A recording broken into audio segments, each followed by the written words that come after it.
নদীতে 4টি ডিঙ্গি নৌকায় 4 জন নারী একমনে বসে মাছ ধরছেন। দুবেলা দুমুঠো অন্ন জোগাতেই গত 35 বছর ধরে এভাবেই মাছ ধরছেন 4 বোন। আমরা 4 বোন এই নদীতেই বসি বেশ 35 বছর হয়ে গেছে। বাহে আসলে গরিব, বিয়ে ওদের সেই গরিব দেখে দেখানে একটা মালামাল এই আমি লই আমরা এই বসি টসি বাইয়ে খাটি উঠে খাই। পাখির চোখে দেখা যায় 4 বোনের 4টি নৌকা, একটার পর একটা সাজানো। নদীর মাঝে এক একজন ভিন্ন ভিন্ন জায়গায় ছিপ নিয়ে বসে আছেন। বাবার অভাবী সংসারে ছোটবেলা থেকে মাছ ধরতেন 4 বোন। সুখের আশায় স্বামীর সংসারে গেলেও মেলেনি সুখের দেখা। আমরা ওই ছোটবেলা হইতে কিনি মাছ পোনা ধরি, ওই দিয়েই সংসারে দিছে। তারপর বাপে আসছিল গরিব, বিয়েও দিছে এরকম দেখতে। এখন ওই খাডি ফুডি স্বামী লইয়ে খাডি ফুডি ঘুরে বেড়া লই, তারপর অনেক কষ্ট আলাদা। 4 বোনের একসাথে মাছ ধরা দেখে স্থানীয় অনেকেই ঠাট্টা করতেন। একদিকে ক্ষুধার তাড়না, অন্যদিকে লোকের হাসাহাসি। জীবন বাঁচাতে লোকচক্ষুর আড়ালে রাতের আধারে মাছ ধরতে যেতেন 4 বোন। এমনি কোনো ভয় নাই, এমনি কোনো ভয় নেই। আগে তো গরিবিতে অনেক মানুষ হাসাহাসিও করছে। বসি ভাই আমরা দেখে কত মানুষ হাসাহাসি করছে। রাত্রে বড়ি গেছে, দিনে বাইনি। রাত্রে কাল তো মাছ আসিল, মাছটা ধরছি, দাম কম আসলে মাছ আনলো বেশি। এখন দাম একটু বেশি কিন্তু মাছ। বরগুনার তালতলী উপজেলার নিউপাড়া গ্রামের হাচেন মোল্লার 4 মেয়ে রাহিমা, হালিমা, ফাতিমা ও জরিনা বেগম। বাবা হাচেন মোল্লা ছিলেন দরিদ্র কৃষক। প্রায় অনাহারে অর্ধাহারে থাকতে হতো পরিবারের সবাইকে।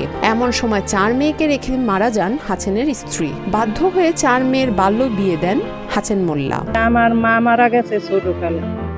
বাবা ছিল অসুস্থ, শ্বাসকাশের রোগ।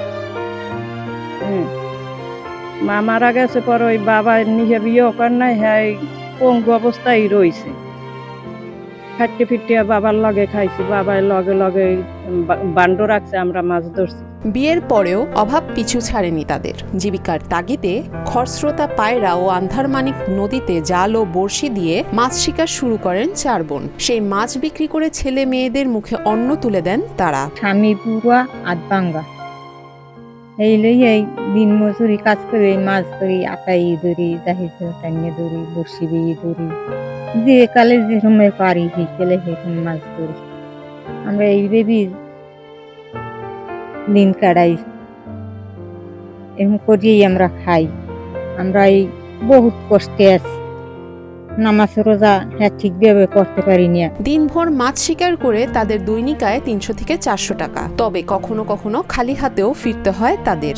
নারী হওয়ায় নাম লেখাতে পারেননি জেলে তালিকায়। নিবন্ধনের বাইরে থাকায় সরকারি সুযোগ সুবিধা থেকেও বঞ্চিত তারা। সাংবাদিকেরা এই ভিডিও টিডিও করে নিয়েছে পর মৎস্য অফিসের আইয়া চালিয়ে নাম দিল। হ্যাঁ, 1 মাস পাই, 1 মাস পাই না, আবার 3 দিয়ে দেয়, একটা দেয় না। 3 গো নাম দেয়, 1 গো দেয় না। এই মাসে দিয়েছে 25 কেজি না চাউল। 3 মাস পর হ্যাঁ পাইছি যে 25 কেজি, হ্যাঁ 3 জন, আর একজন আর দেয় না। হ্যাঁ আবার আমাকে ভাগে ভাগে গুনে কিছু কিছু দিয়েছে। 4 বোনের এমন দুর্দশা দেখে তালতলী উপজেলা নির্বাহী কর্মকর্তা 4টি গরু ও ঘর উপহার দেওয়ার প্রতিশ্রুতি দিয়েছিলেন। তবে সেই ইউএনও বদলি হওয়াতে ঘর পাওয়ার আশায় ছাই পড়ে যায়। প্রতিশ্রুতির পর প্রতিশ্রুতি দিলেও হাতে এখনো কিছুই পাননি বলে আক্ষেপ করেন তারা। নিজেকে চলতে খুব কষ্ট হয়ে গেছে। পিয়নো সারে করলে যে সাইডে গরু দেবো, অন্য জায়গায় কোনো একটা টাহা আইস, পিয়নো তো গেছে বদলেই। আর একটা ইয়নো করলে যে ঘর দেবো সাইডের সাইডেন, হ্যাঁ দেয় না। ব্যাকে কয় কিন্তু কেউ দেয়টাই না। এখন তো তারপর ধরেই চলা লাগে। সেই ছোট্টবেলা থেকে মাছ ধরছেন এই 4 বোন। এখন বৃদ্ধ হয়ে গেছেন, তাই শেষ বয়সে যেন আর মাছ ধরতে না হয় সেজন্য পুনর্বাসনের দাবি জানিয়েছেন স্থানীয়রা। স্বেচ্ছাসেবী সংগঠন, বিত্তবান ব্যক্তি বা সরকারকে এই 4 বোনের পাশে দাঁড়ানোর অনুরোধ জানিয়েছেন গ্রামবাসী। আমি চাই যেন তাদের যেন সরকার এমন একটা ব্যবস্থা করে যায় যেন তাদের আর মাছ না ধরা লাগে।